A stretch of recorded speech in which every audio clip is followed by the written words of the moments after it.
So if you guys thought that story was fucking nuts, by the way, that is not my craziest fan story. Like, I have had crazier. Every single YouTuber who has been around long enough and has gotten popular enough has stories like that that are just fucking nuts. I have the Santa's Delibird story, and I wasn't even popular when that happened. Yeah, and like that, at least that one was good-natured. It was just a guy role-playing. Like, I always like to say, when people bring up Santa's Delibird and they say anything negative, I like to say, hey, we're laughing with him, not at him. Like, then there was that guy. There was that guy we tried not to talk about during one of these sessions. The guy who just kept requesting the same thing over and over, and he got in like a big debate. Oh, he got really, really, really mad. But that's the thing is, he kept asking to be talked about at a certain point. He started going around on like people's channels and saying like, I want to be the next Santa's Delibird. It's like, that just means we're not going to talk about you. Like, why would we give attention to people like that? So, and I'll be honest, I don't remember that guy's fucking name. That's what I was literally about to say, is the thing is, when you do that, people tune out from you, and I don't remember the name anymore. I couldn't credit him if I wanted to. And he already got banned off the Reddit for spamming like fucking nuts, and every post was against the rules. Like, he wouldn't read the rules. Like, it kept getting banned, and he kept getting sent the messages that explain what rule he broke, and he just wouldn't read the fucking rules. Like, it's not even like he was breaking rules where it's like, oh, that's an unfair rule. It's like, don't spam. Don't send Pokemon challenge requests on the Reddit, because then that's all the Reddit's gonna be. We have way better organized places for that. I let people know where they are every video. I guess he kind of gets what he wants because we're talking about him, but I can't even give him credit if I wanted to, because I don't know his name anymore, and it's banned off everything because he kept breaking all the rules on everything. Like, and that's the thing, is I think even on YouTube, he automatically ended up in my spam section because he probably kept spamming other YouTubers and getting reported. That's the thing, is when you're a dick to a bunch of YouTubers over and over and over, the other YouTubers will report you as like spam, and you'll start getting put into the spam, like held for spam category of everybody else's channel. So even when you're not spamming, no one will ever see the comment because you've ruined your own account's posting history. Like, I don't even have control over that if you do that. Yeah. So it's, so when you hear YouTubers bitching and moaning about bad comments, I know it's easy to say, like, would you get over it? The vast, vast majority of your comments are probably positive, and they are. I love most of my comments. They're either really funny or just wholesome and nice. I love them. I love reading comments. It's why I still get emailed for replies and stuff, because it's one of my favorite parts. But that's also why I kind of have the right to bitch about this shit, because I'm the guy in the trenches actually responding to this stuff. Most YouTubers don't do that when they're big enough, because they understand it sucks. Because you get the crazy people who will not leave you alone, you know? So just remember that when a YouTuber is doing that, it's not usually coming from a place of like, fuck my viewers. I hate my viewers. No, I don't know a single YouTuber I have ever talked to in private who has said anything negative about their viewers as a whole. I've never heard it happen. I've even been in calls with a couple YouTubers who nowadays I think are total scumbags. Yeah, but me. Even, yeah, I hate that whattageek. But even fucking mah-dry-bread.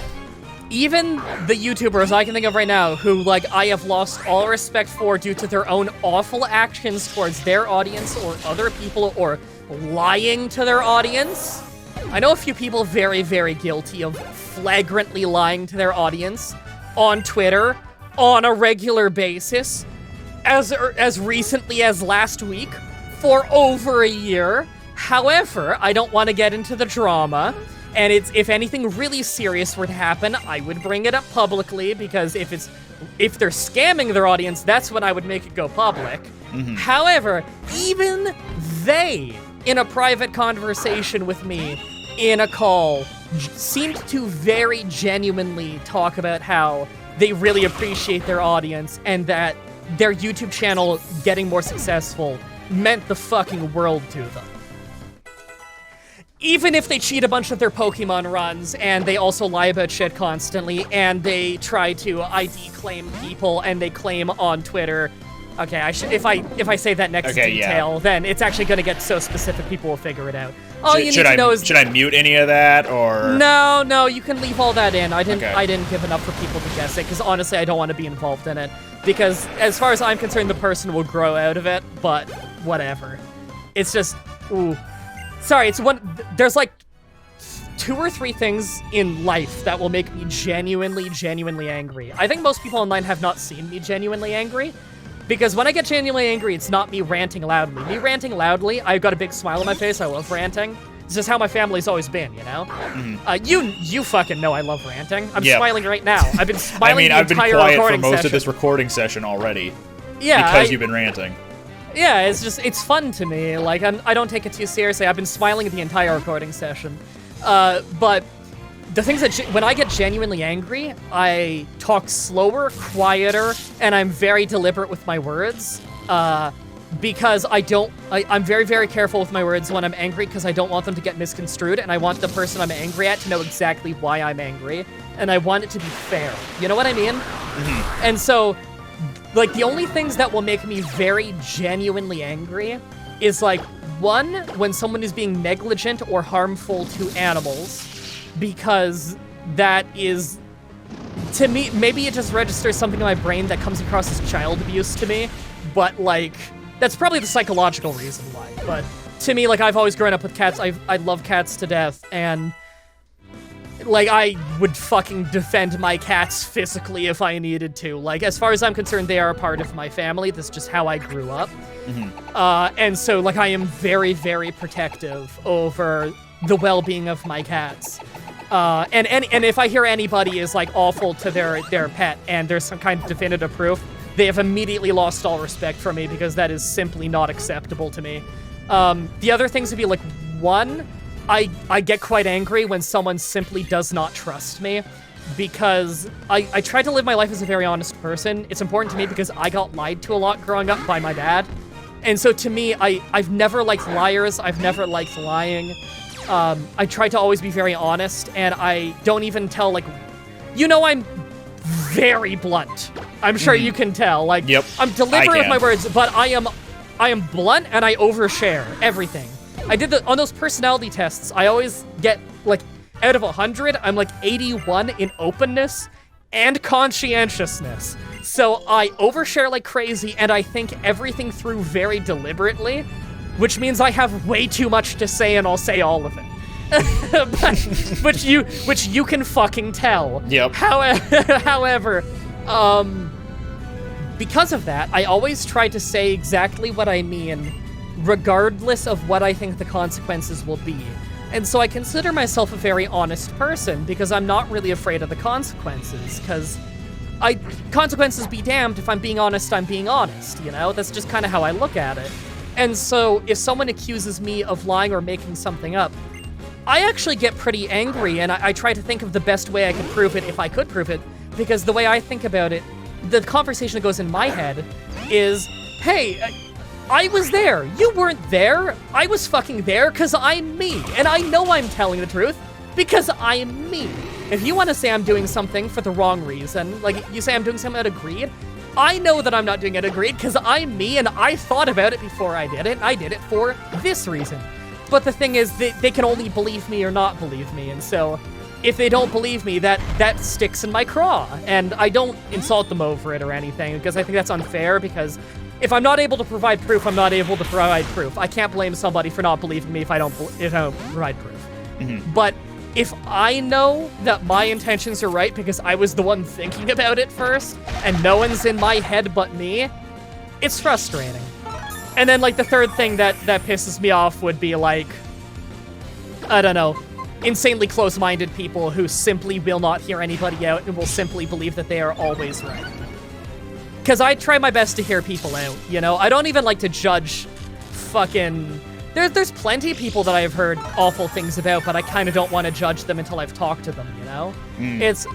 I don't want to assume that an opinion of someone's actions being shared online is the whole story until I've heard their side of it, you know? Unless it's like, you know, if they diddled kids and there's, like, text messages of them proving they're diddling kids and, like, the fucking FBI looked at it and they're like, yeah, this is real. then maybe I'll believe they diddled kids, you know? There's exceptions to the rule. There's always exceptions to the rule, but I shouldn't have done that, right? Usually evidence is trainer battle, required in these judgment instances. Yeah. Oh, right. Relic Song would actually do well here. Well, actually, no. It'd be neutral. Whatever. Anyway, yeah. I forget where that was going, but I hope you learned something illuminating, everybody. Yeah. But yeah, you've probably... I doubt any of you have seen me genuinely angry outside of, like... I genuinely got slightly heated when I was talking about, like, how the previous owners of my cat Rocky used to treat them before I got him in, like, a Pokemon X episode. I ranted a little bit about that, and I started to get a little angry, so I just let it go. Mm-hmm. I don't think you or Brandon have ever seen me actually angry before. Yeah, I can't say for certain if you have in front of me or not. Yeah, in fact, I will just say this publicly on the internet now, because we've known each other for a decade. I think I've known Brandon for like 12 years now, you for like 9 years, yeah. Yeah, about that. I was actually thinking the other day, because I was in a call with Morgan. I think her even username is Morgan. You probably know her from like old Twitch chats and Hitbox chats. But what was their Twitch name? I think it was just Morgan, spelled in like the old Irish way, and Australian lady, really nice, one of my friends. Anyway, oh, did they just follow me on Twitter or something? Like an Australian lady who you follow just followed me on Twitter recently. Oh, yeah, that's probably her. I think she's the only Australian woman I follow. Oh, hey, Freeze Shock, by the way, on Slater. That's kind of good. That's really strong, actually, and that's physical. Is it a 2-turn attack like Iceburn? Second turn. Maybe not then. I like my other moves. Yeah, I'm gonna stick with my old moves. Anyway, I was talking with her the other day, and we got on the topic of how she really likes the playthroughs with, you know, me, you, and Brandon. Goosit. It feels so weird calling him Goosit now. But she was saying, like, you guys come across as, like, really, really good friends, and when trying to describe, like, the kind of friendship that I have with you guys, because, like, I feel like the friendship we have is all very similar, even though we're very different on, like, everything on how we talk and everything, and yet we all just mesh. I was trying to think to give an example of, like, how do I feel about it? And the example I gave to her is, I legitimately think that in my entire life, I have never been mad at you or Brandon. I have... And, like, I angered easier when I met you guys because I was younger, and I kind of mellowed out in later years. I used to be a bit of a hothead. I think I could be a real dick to people, especially back then, and I feel bad about that now. But, like, I legitimately, even back then, don't think I've ever been mad at either of you at fucking all. I don't think I've even been annoyed with either of you. It's just... we just mesh really well for some reason. See, that's really impressive to me, because I feel like I come off really annoying at times. Yeah, it just doesn't annoy me. Like, I get what people would be annoyed about, just like how I get what people would be annoyed about with me. I'm annoying. Like, I get it. I don't annoy me, but I annoy other people, and I totally get why I annoy other people. I know I annoy me sometimes whenever I make, like, stupid mistakes. I'm like, oh, God, why did you do that? And then I do the same thing over and over without even realizing it, usually during fighting games. And I just get upset at myself, just, oh, why did you even do that? And, you know, all that kind of stuff. But more of the things that I worry about, one of the things I worry about for me that I get worried, you know, people get upset at me for would be repetitive things, such as me reciting the entirety of Albuquerque or Hardware Store. Yeah, I enjoy doing that. It's a fun party trick. Yeah, that's what it is. It's a party trick, and party tricks are fucking fun. It's like how I can bust out into Carney. Like, these things are just fun. Yeah. Which, by the way, one of my goals for before I'm 29. For anyone who doesn't know, I set goals for before I'm, like, certain ages old. I've got a pretty good track record on them so far. Yes, one of them is learn a new language. I'm kind of torn on what I'm going to learn. I've never been good with languages outside English, right? And I know mean, Carney, you would know better than like me. Oh, sorry, a different right. Yeah. So I know Carney, but that's like a coded language like Pig Latin. That's not the same. I want to learn another straight up, like, full-on practical language that, like, a whole country speaks. and I'm Canadian. So I was trying to think, like, okay, what do I want to learn? Because there's this app that Fatima's using, it's my wife. She's really good with a lot of languages. She's fluent in English, Arabic, and French because she's from Iraq and she took French immersion in Canada. So she's very good with languages. So I was trying to think about what do I want to learn as basically my second language, because although I took 9 years mandatory French, you don't actually retain any of that if you don't live in a part of Canada that speaks French in everyday life. It's just not how languages work. And she's really loving this app that gamifies learning a language, and she's doing really well at learning Italian. Because she wanted to learn Italian, and if you know French already, Italian is not so bad. You got a bit of a starting point, you know? Mm-hmm. They're similar enough. So, I really want to learn Arabic. I've always wanted to learn Arabic because I think it's a fucking fascinating language that kind of opens you up to learning about a fascinating culture. And I don't mean fascinating culture as in, like the culture of Islam and stuff, although that's fascinating in its own direction. I mean Arab culture detached from religion is really, really fascinating to me. And so I try to really learn about that. And you need to know Arabic for a lot of that, because the simple fact of the matter is a lot of this shit isn't written down in English. And so I really want to learn that. But learning Arabic as your second language when all you know is English and a bit of a foothold in French, that's probably hard as fuck. So what I decided is I think I want to learn French through the app because Fatima is fluent in French, and I would have a partner to speak French with around the house to help learn it. And I have other friends that speak French. I have friends from Quebec. I have French-speaking people in the audience. Like, I think that French is a very attainable language for me. And plus, 9 years of mandatory French in school, some things are probably going to come back to me, you know? Mm-hmm. So, I think I could pretty confidently learn French, at least enough to hold my end in a basic conversation within the next year. And I think I want to start on actually taking the steps on learning that probably during this October, because it's like 15 minutes a day on the application is what Fatima's been doing. She's been doing it every day for like 2 weeks on Italian. And she already, like, I can just ask her questions around the house. Like, I think I said to her the other day, what was it? Order lasagna in Italian. And she just gave me a sentence to do that. That was like, I think it was like, I would like the lasagna, please, or something like that. Mm-hmm. And so, if she's learning it that fast, and I already have a basis in French, and she's fluent in French, so I can just ask her questions if I need to, and I can practice with her, I'm pretty confident I could finally learn my second proper language. And I'm really excited for that, because I've never been good with languages. Rooting for you. Thank you. How much French do you hear just being in Louisiana? Is it very widely spoken? So, it depends on the area of Louisiana. Around where I live, people don't really speak it all that much, but it is part of the heritage. But growing up, my grandparent... Excuse me? You're not doing your job, Ninja Boy.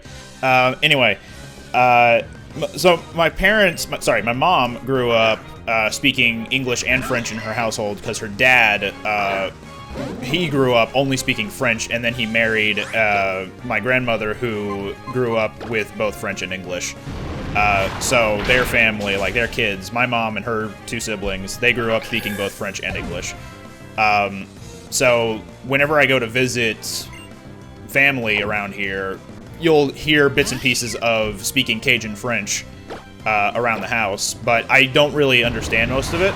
My younger cousins did go to French immersion school, so they would be much more able to understand French being spoken by, say, my grandfather and grandmother.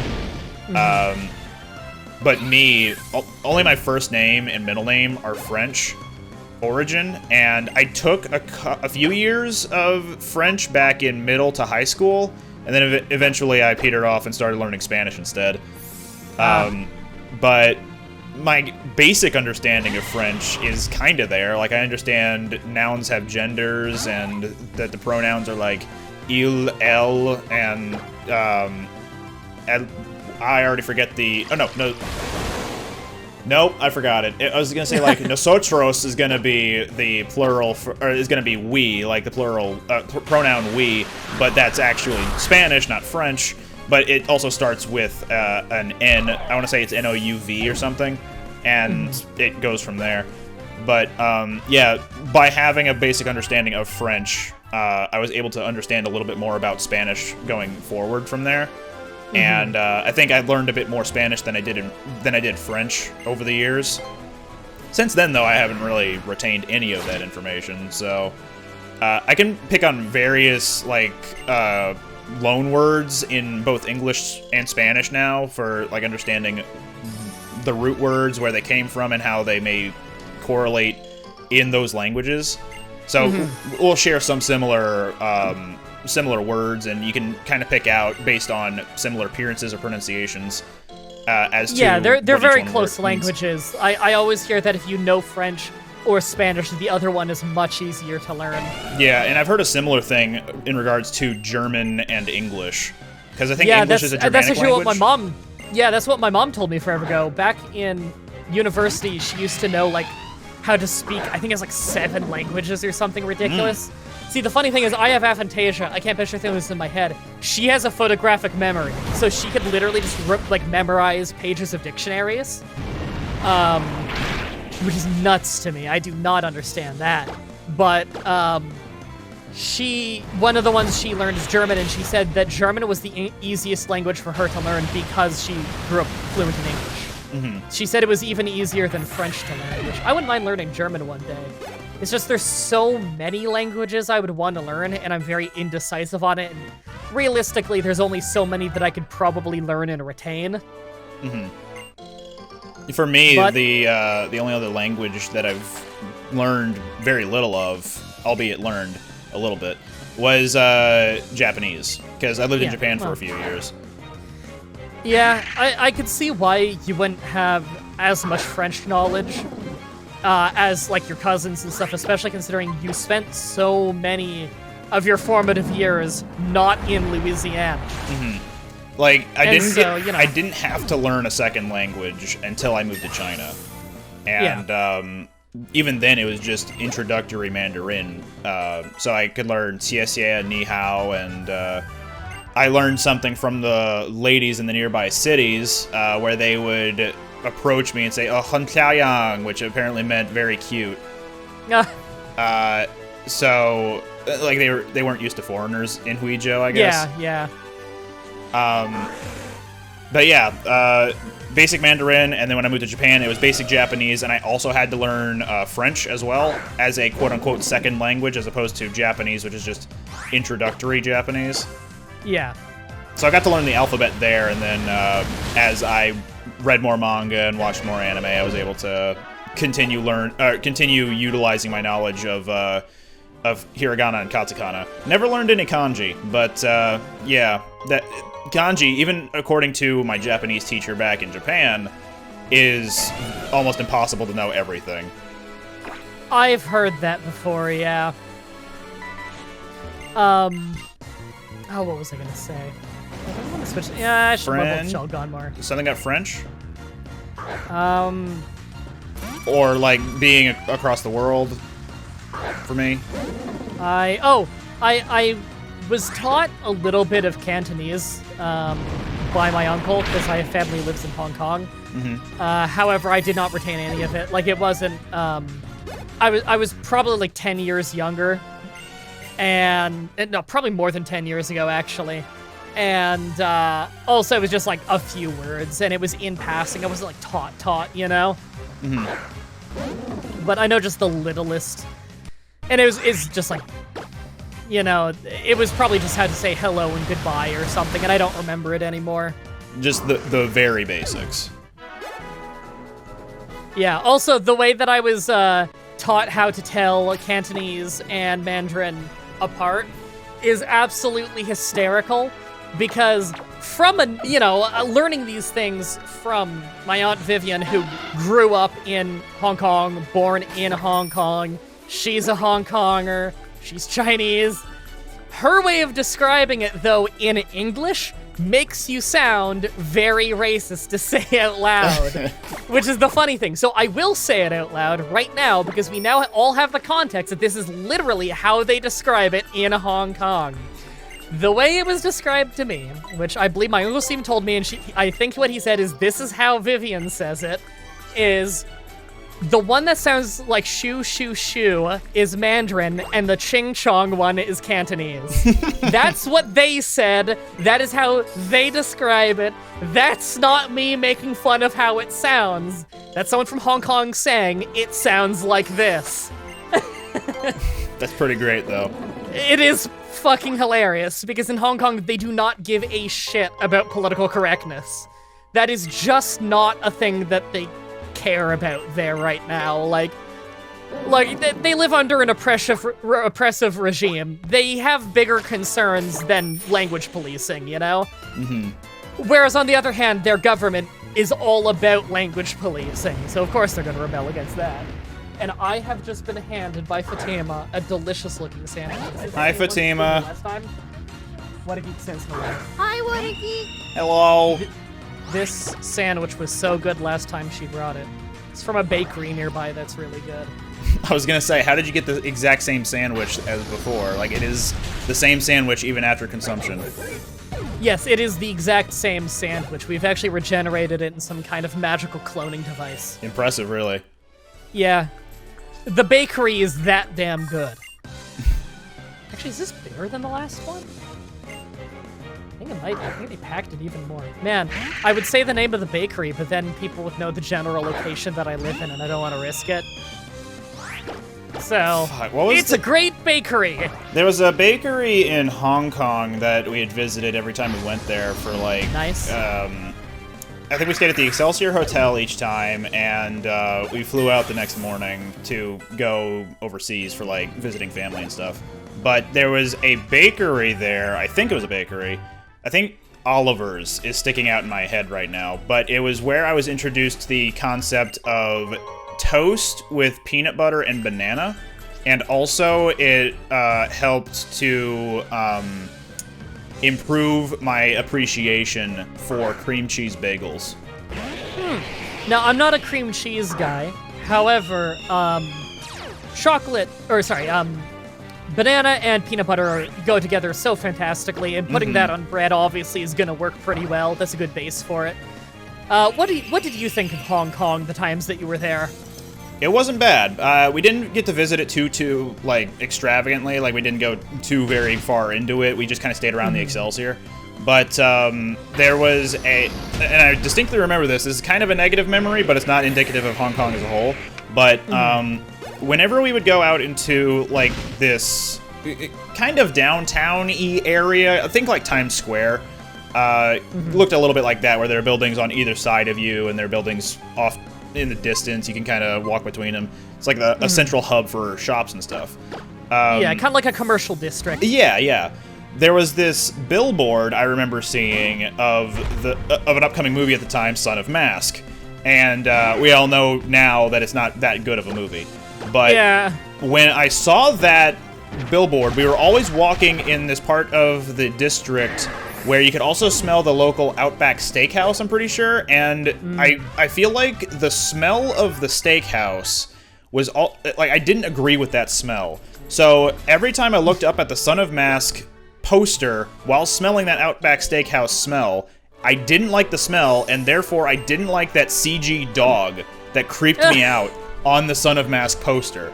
It's a weird correlation, and yet somehow for years I just didn't want to watch Son of Mask because I was, for some reason, attributing it to being just an awful smell. Like, it was disgusting to me. No, I completely get you, because I actually have an incredibly similar story, just a more positive one.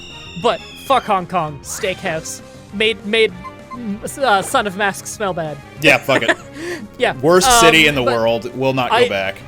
I actually have a really similar story, and it actually has to do with Pokemon, which is total coincidence. I always say I'm not a PokeTuber. I've always really enjoyed Pokemon, but it's like less than 5% of my uploads or something over my whole channel's history.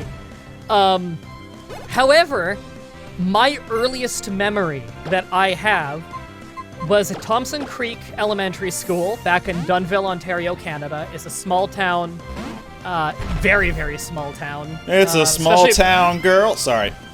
Especially when I lived there, I was on a dirt road and everything. It's like a little town in the middle of a bunch of farming communities, right? So Sorry, Taurus is walking on water and singing at me. It's very strange. It's a little distracting.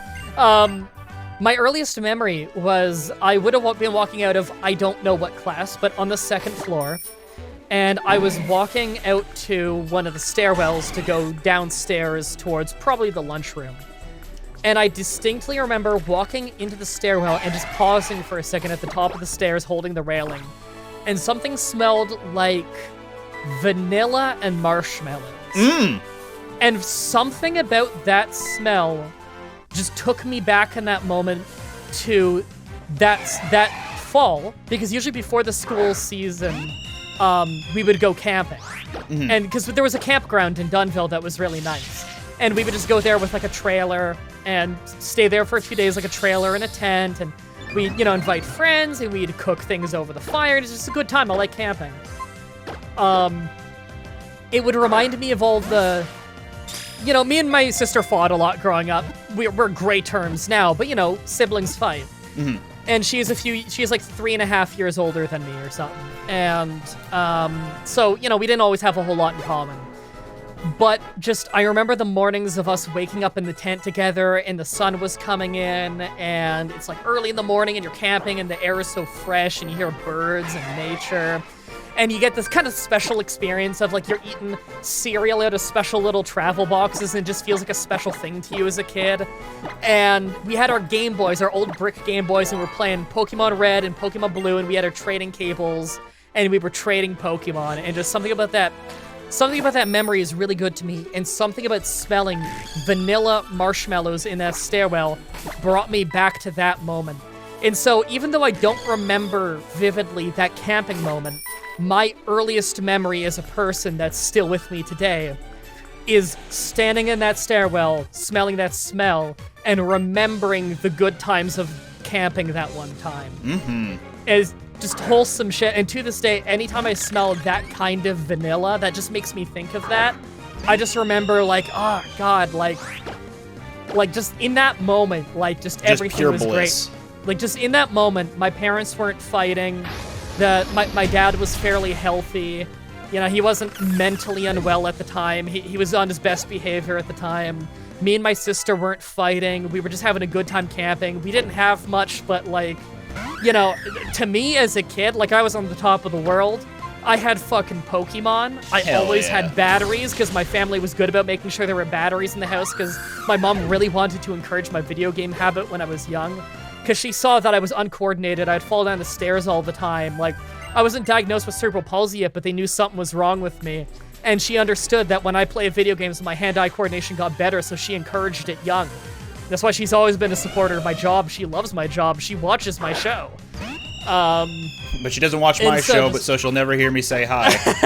Yeah, unfortunate. I can tell her that you said hi. She's heard about tell you. Her I she said likes hi. you. Yeah, she's heard about you for years. She's heard the name bring up plenty of times. She likes you. She asks about you. And so it just reminds me of real good times. So I'm happy that that whole smell being associated strongly with a memory, even if the memory doesn't make a whole lot of sense. And who knows if I'm even remembering the memory that accurately anymore. I was probably 6 or 7, but honestly, I don't think it matters that much if I'm not remembering it perfectly. Maybe I wasn't in the stairwell, maybe I was in a different hall, or... But the fact of the matter is, you remember it being very joyful, and even if it isn't the right memory, what matters to you is that it's making you happy. Yeah, all I know is that when I get that smell, whether or not the memory is that accurate, and I can't really know anymore. Oh shit, I just ran around mashing A and got a max ether. Hey, nice. Whoa. Well, that was random. I was just idly hitting A and moving around and accidentally landed on land and just picked it up. Anyway, just that smell always makes me happy. So sometimes we have candles that smell a little like that and it just feels good.